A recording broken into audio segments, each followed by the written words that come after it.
একটা ছেলে কনস্ট্যান্টলি আপনার কাছে মা মা বলে মা বলে ডেকে যাচ্ছে, আপনার কোনো অনুভূতি নেই?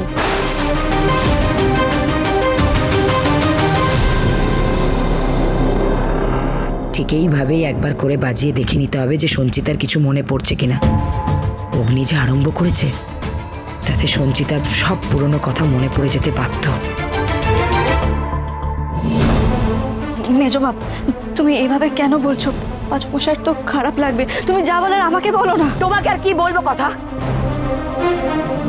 তোমাকে সত্যি আমার বলার মতো কোনো শব্দ নেই।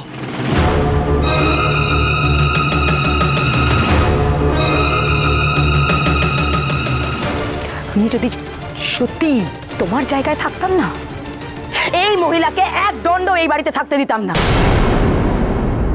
কেন থাকতে দিতেন? কেন? তার মানে মেজমা তুমি চাও না যে আমার মা এই বাড়িতে থাকুক?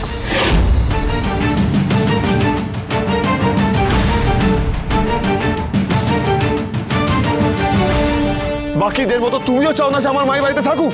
বলো। অগ্নি, এত বছর পর তুমি তোমার মেজমার উপরে এরকম গলা তুলে কথা বললে।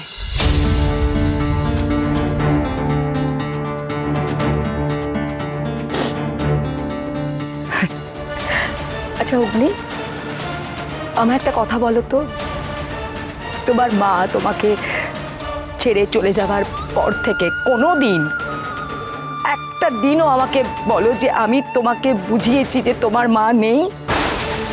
তোমার মায়ের অ্যাবসেন্সটা আমি কোনোদিন তোমায় বুঝতে দিয়েছি?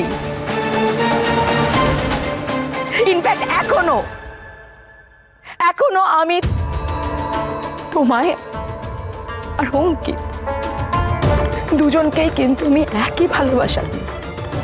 কোনোদিন আজ অব্দি ফারাক করিনি দুজনের মধ্যে, কোনোদিন না।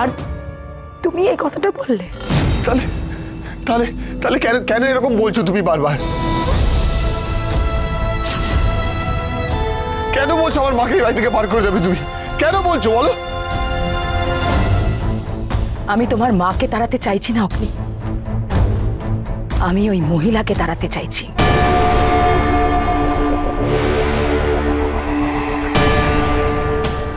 আজ যদি সে তোমার সত্যি মা হতো তাহলে তোমার মা ডাকে সে সাড়া দিত। আজ যদি সে সত্যি আমার সঞ্চিতা হতো তাহলে আজকে আমাকে চিনতে অস্বীকার করতো না। তার প্রাণের বান্ধবীকে কোনোদিন সে ভুলে যেত না। ইনি তোমার মা নন অগ্নি। আমি শুধু সত্যিটা তোমার কাছে আনার চেষ্টা করছি যাতে তুমি কোনো কষ্ট না পাও বা আমি কোনো কষ্ট না পাই।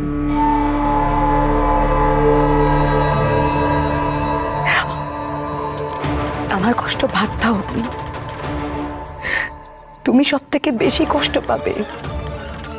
আমি তো জানি আমি তোমাকে কিভাবে সামলেছি তোমার মা চলে যাওয়ার পর। এই বাড়ির প্রত্যেকটা মানুষ দেখেছে, প্রত্যেক মুহূর্তে আমি তোমার পাশে দাঁড়িয়েছি, ঢাল হয়ে দাঁড়িয়েছি। আর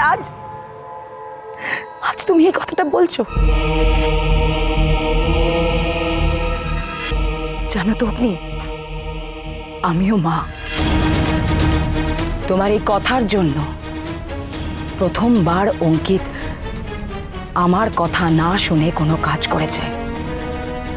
বিয়ের মতো একটা সিদ্ধান্ত নিয়েছে যেখানে আমাকে জিজ্ঞেস করার প্রয়োজন মনে করেনি। আমি জানি মায়ের থেকে সন্তান দূরে চলে গেলে কতটা কষ্ট হয়। তাই আমি চাই না কোনো মা কোনো সন্তান এরকম ভাবে কষ্ট পান। সেই কষ্টটা আমি পাচ্ছি। কিন্তু কেন কেন তোমার মনে হচ্ছে যে উনি আমার মা নন? মা মা মা তুমি তুমি একবার বলে দাও, সবাইকে বলে দাও না যে তোর সব মনে পড়ে গেছে। তুমি বলে দাও যে আমি তোমার ছেলে, তুমি আমার মা হও। দাদু ভাই, দাদু ভাই আমার কথাটা শোনো, একটু শান্ত হও দাদু ভাই। না না থাম, আমি আমি আমি কোনো কথা শুনবো না। আগে আগে আগে আগে প্রমিস করো যে কেউ ওনাকে এই বাড়ি থেকে তাড়িয়ে দেবে না।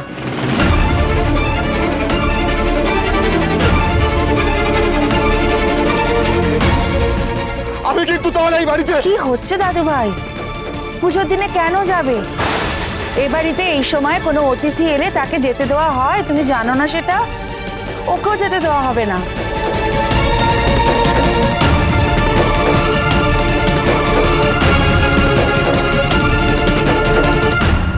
আর শোনো, ও ও ও তোমার মা হতেও পারে, নাও তো হতে পারে। ও তো নিজেই কিছু মনে করতে পারছে না দাদু ভাই।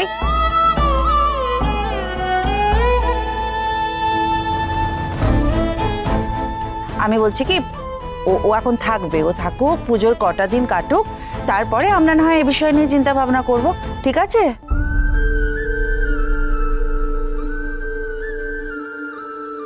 উফ, ফের ড্রামা। মা তো আবার পুরো পুজোতে ওকে বাড়িতেই রেখে দিল। না না, যেভাবেই হোক ও সঞ্চিতা নয়, এটা আমায় প্রমাণ করতেই হবে। আর যেভাবেই হোক আমাকে ওকে এই বাড়ি থেকে তাড়াতেই হবে, নাহলে আমি ভেসে যাব। কিন্তু ঠাম,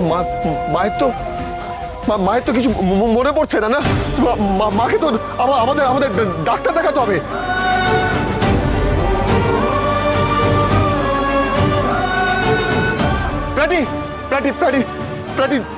ফাইন্ড দ্য বেস্ট ডক্টর। খোঁজ যে কে সব থেকে ভালো ডাক্তার আছে। আমি মাকে বেস্ট ডক্টরের কাছে নিয়ে যাবো। আমি নিয়ে যাবো।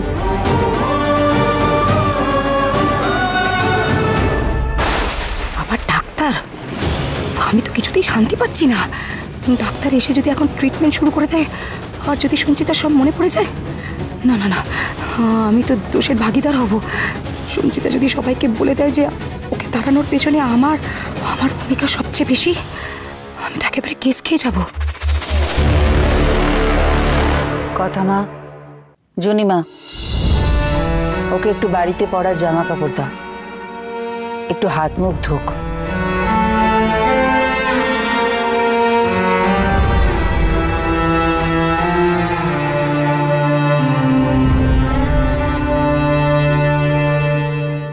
তুমি মা এই বাড়িতেই থাকবে।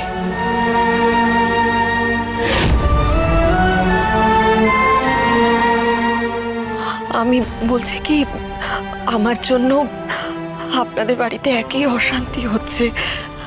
আপনারা বলছেন ঠিকই যে আমি আপনাদের কেউ হই, কিন্তু বিশ্বাস করুন আমার না কিচ্ছু মনে পড়ছে না। তার চেয়ে বরং আমার এখান থেকে চলে যাওয়াই ভালো।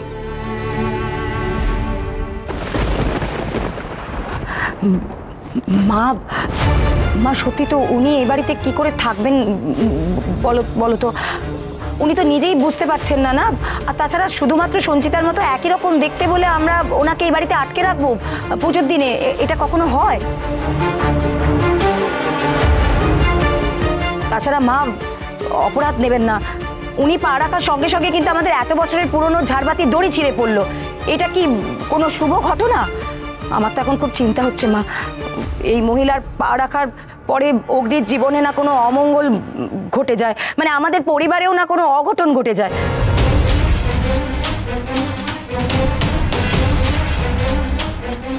আসলে কি বলুন তো মা, মায়ের মন তো, অগ্নিকে তো আমি ছোটবেলা থেকে নিজের ছেলের মতোই মানুষ করেছি, তাই আমার সব থেকে বেশি চিন্তা এখন অগ্নিকে নিয়েই হচ্ছে।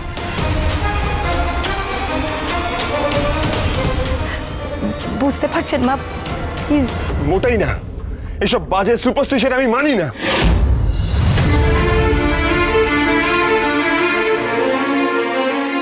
মেজমা, ওনার আশাটা অমঙ্গলের কেন হবে? উনি এলেন বলেই কিন্তু জুনি রক্ষা পেল।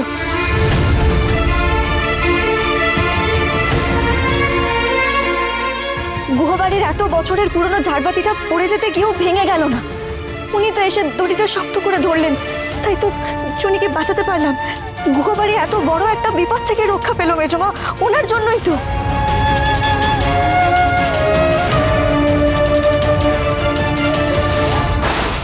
উফ, আমার ইচ্ছা করছে কথার ওই 20 দাঁতটা একেবারে ভেঙে দিই।